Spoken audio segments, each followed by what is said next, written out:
যদি কেউ খুন করে থাকে, ক্যাজুয়ালিটি করে থাকে, তাদের বিচার হওয়া উচিত।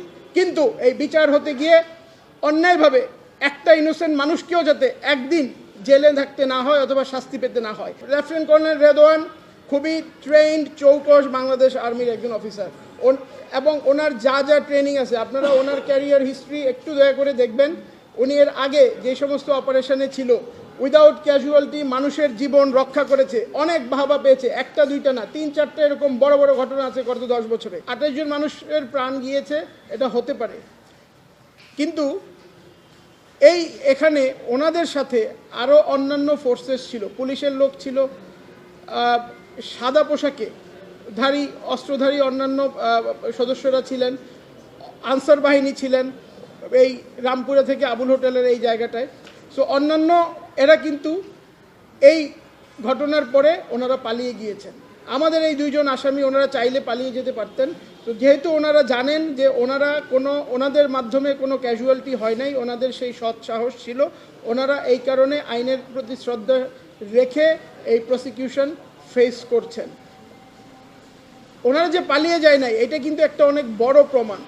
এই যে প্রসিকিউশন ফেস করছেন, প্রসিডিং ফেস করছেন, এটা একটা বড়, পালিয়ে না গিয়ে ওনারা একটা বড় প্রমাণ দিয়েছেন যে ওনারা আসলে নির্দোষ এবং ওনাদের মাধ্যমে কোনো ক্যাজুয়ালিটি হয় নাই।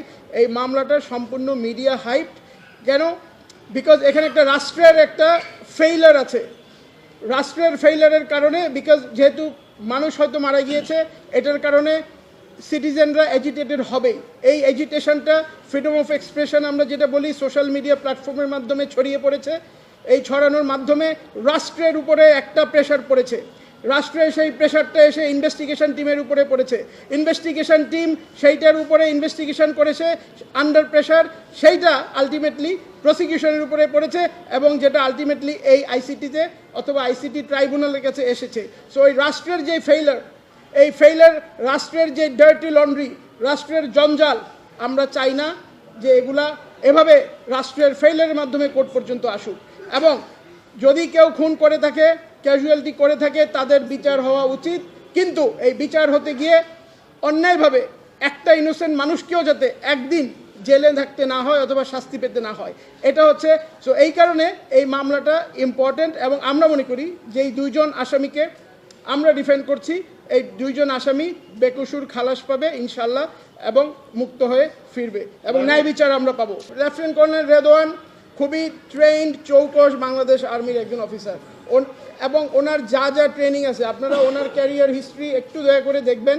উনি এর আগে যে সমস্ত অপারেশনে ছিল উইদাউট ক্যাজুয়ালিটি মানুষের জীবন রক্ষা করেছে, অনেক বাহবা পেয়েছে। একটা দুইটা না, 3-4টা এরকম বড় বড় ঘটনা আছে গত 10 বছরে।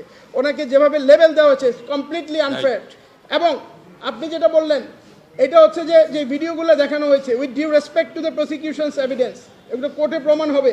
তারপরেও যেহেতু জিজ্ঞেস করেছেন, ওখানে ওনারা বন্দুক তাকের ওই ছবিটাই দেখিয়েছে, কিন্তু এখানে ওনার গুলিতে যে মানুষ মারা গিয়েছে এরকম কোনো এভিডেন্স এই পর্যন্ত আমরা দেখি না।